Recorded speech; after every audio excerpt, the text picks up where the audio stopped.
Dando continuidade ao nosso conteúdo, nós vamos analisar hoje, estudar os espelhos esféricos.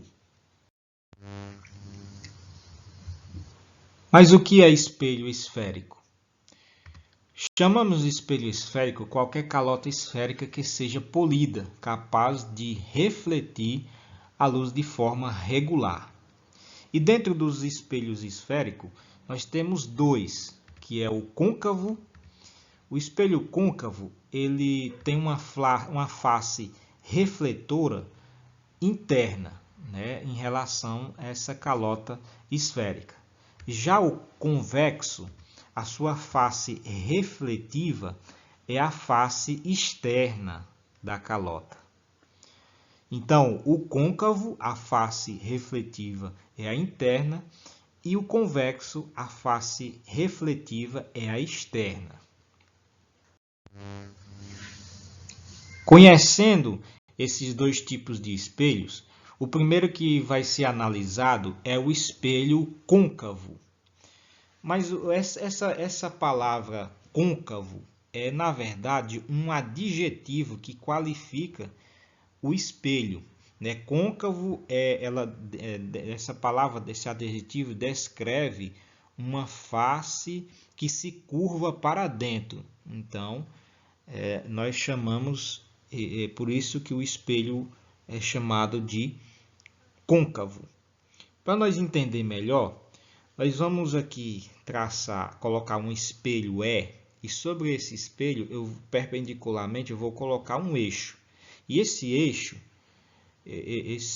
eu vou chamar de eixo principal, ou então eixo de simetria. E sobre esse eixo, eu vou colocar 3 pontos, um aqui, outro aqui e outro aqui. Que, na verdade, um espelho côncavo, ele como nós vimos na definição, é uma calota esférica. Se nós for fazer um prolongamento aqui nesse espelho, nós vamos perceber que se forma uma esfera que ela é formada pelo prolongamento desse espelho.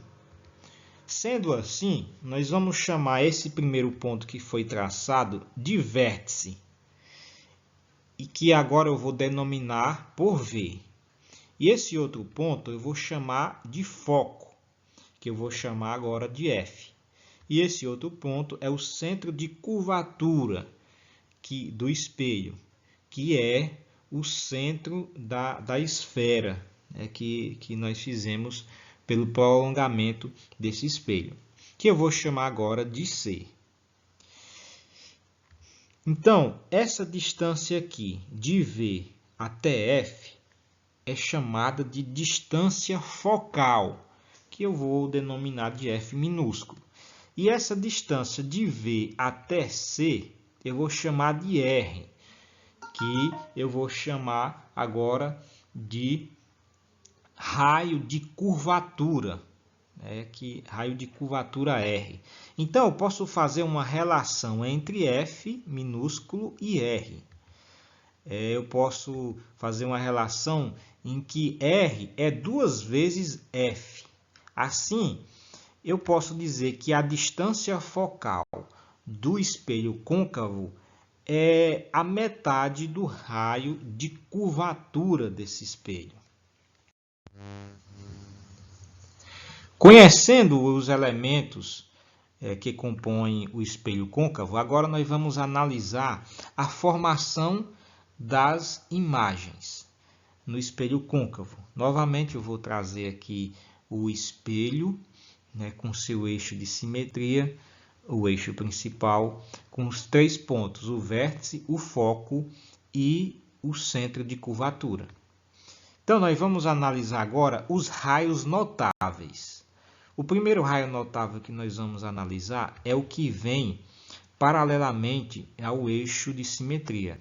Então, ele vem e, quando bate no espelho, ele é refletido passando pelo foco e vice-versa. Se ele viesse incidente passando pelo foco, ele ia ser refletido paralelamente ao eixo principal.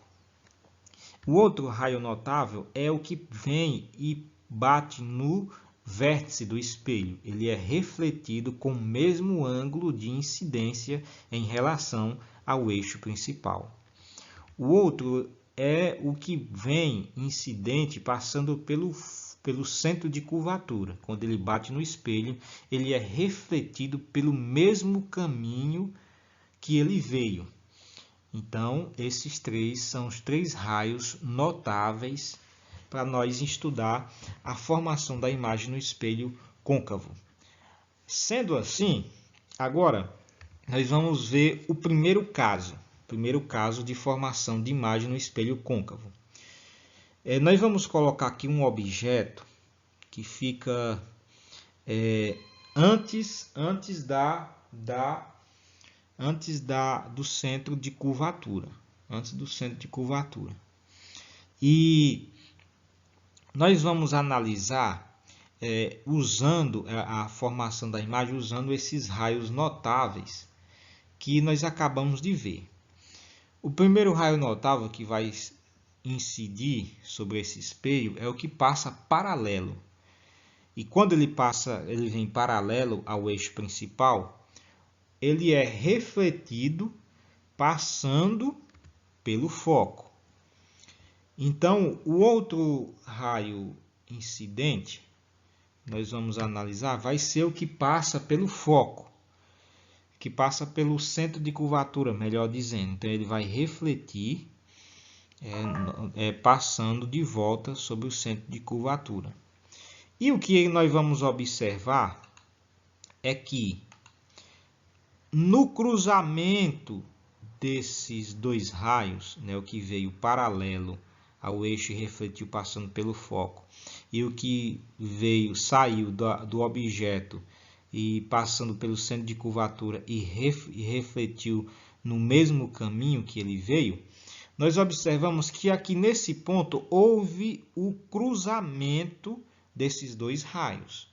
Logo, onde há o cruzamento dos raios de luz é o ponto onde forma a imagem. Então, nesse ponto, nós observamos que forma a imagem. Então, o que é que nós podemos dizer sobre essa imagem? Nós podemos dizer sobre essa imagem que ela, quanto à sua natureza, a sua orientação e o seu tamanho. A sua natureza é real. Por que é real? Porque é uma imagem formada pelo cruzamento dos raios de luz e não pelo seu prolongamento. A sua orientação ela é invertida, porque a sua imagem foi formada abaixo do eixo de simetria. E o seu tamanho é menor do que a do objeto. Isso é o primeiro caso. Agora, o segundo caso é em que nós vamos novamente colocar aqui o espelho, vamos colocar o objeto no ponto que é o centro de curvatura. Que quando pegamos o eixo, os raios incidentes passando pelo foco, pelo vértice, vai refletir com o mesmo ângulo. E quando nós saímos desse objeto com um raio de luz paralelo ao eixo principal, vai ser refletido passando pelo foco. Então, nós vamos observar que a imagem vai ser formada nesse ponto. Por quê? Porque houve um cruzamento dos raios refletidos. Observamos bem. Nesse ponto aqui, nós observamos que há um cruzamento entre os raios, mas não se confunda. Aqui é um raio que foi refletido e esse aqui é um raio incidente. Então, as imagens só é formada pelo cruzamento dos raios refletidos. Então, esse é refletido e esse é refletido. Assim, a imagem é formada aqui.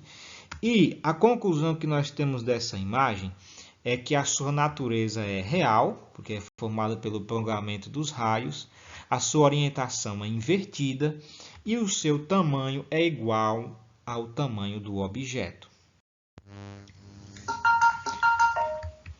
O outro caso é o caso 3, O caso 3 é em que eu vou colocar o objeto entre o foco e o centro de curvatura.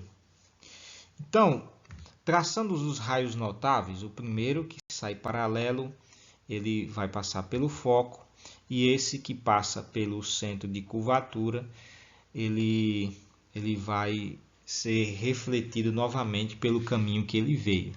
Então, observamos que nesse ponto aqui houve o cruzamento dos raios refletidos. Então, é nesse ponto que se forma a imagem. E qual é as qualidades dessa imagem? Quanto à sua natureza, orientação, seu tamanho, a natureza dela é real, porque é formada pelo prolongamento dos raios. Sua orientação é invertida, porque é uma imagem formada abaixo do eixo de simetria. E o seu tamanho é maior do que